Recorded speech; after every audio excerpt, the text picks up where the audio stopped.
Hello everyone, and welcome to this tutorial. In this video, we will show you how to create an ontology using metaphactory. In the previous video, we've seen what an ontology looks like in metaphactory. Now let's create an ontology of our own. Our use case is that the class company needs to be further described, without affecting other classes that belong to the organization ontology. To create a new ontology to describe companies, we'll go to the Ontology catalog and click on Create. Now we will be prompted to enter a title for our new ontology, namely, Company Ontology, while the URI and namespace of the ontology will be pre-filled based on this title. By default, this will be ontologies.metafax.com, but we can change that if we want to. Additionally, customers can change the default namespace for all ontologies according to their internal guidelines, and restrict users from changing these to comply with internal governance processes. Finally, we can also choose to save our ontology to Git for versioning if we want to. Now we are no longer just viewing an ontology as we did before, but we are editing one, as the buttons on the top right and the border around the canvas indicate. The first thing we are going to do is go to the Info and Metadata tab, and add a description to this ontology. Note that for ontologies created within metaphactory, the creator and contributor will automatically be pre-filled with the user who initially created the ontology, but we can still edit or extend this afterward.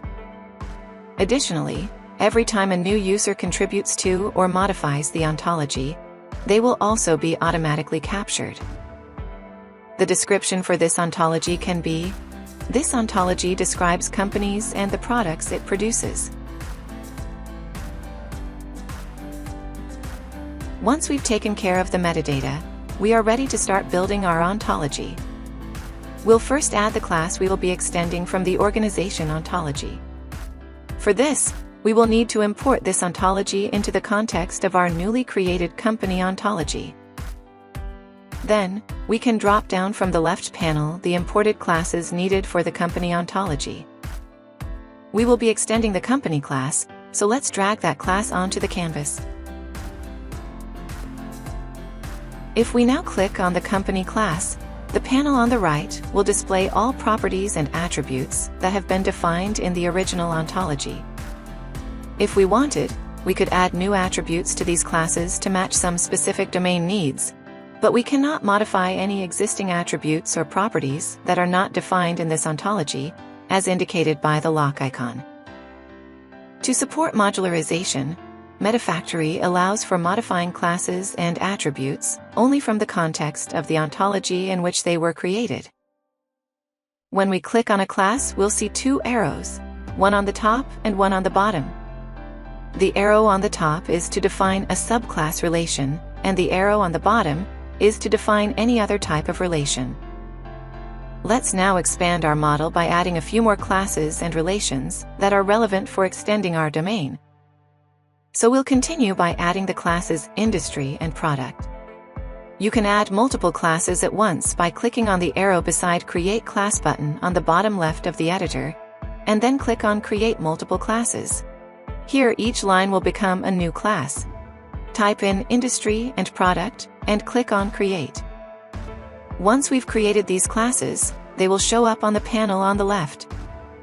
You can drag them all onto the canvas, and when selecting them, we will see a form on the right. From here we can change the class's label, add a description, or apply a vocabulary restriction, something we'll look into future chapters of this tutorial. Let's create a relation between the company and the product class. We will call this relation Offers Product. We can also define another relation between the classes Company and Industry. This relation will be called Works In. The relations we've just created between these classes are marked in green, which means these changes have not yet been saved, so as a next step, we want to save the changes to the ontology. Now that we have defined some relations, let's create some attributes. Let's say that the classes Industry and Product have the attribute label. Let's start with the class Industry. Select this class, and click on the link Add Attribute, or use the Attributes tab on the right panel. Then click on Add Attribute. We'll see two options. We can either select from existing attributes or create new ones. We will be selecting the existing label attribute. The data type can be left as string. The cardinalities for this will be of minimum count and maximum count as 1. Let's do the same for the class product. At this point, we can save the changes we have made to this ontology, and also the diagram. We also want to publish this ontology. To do so, let's go back to the ontology catalog and request review, and then publish it.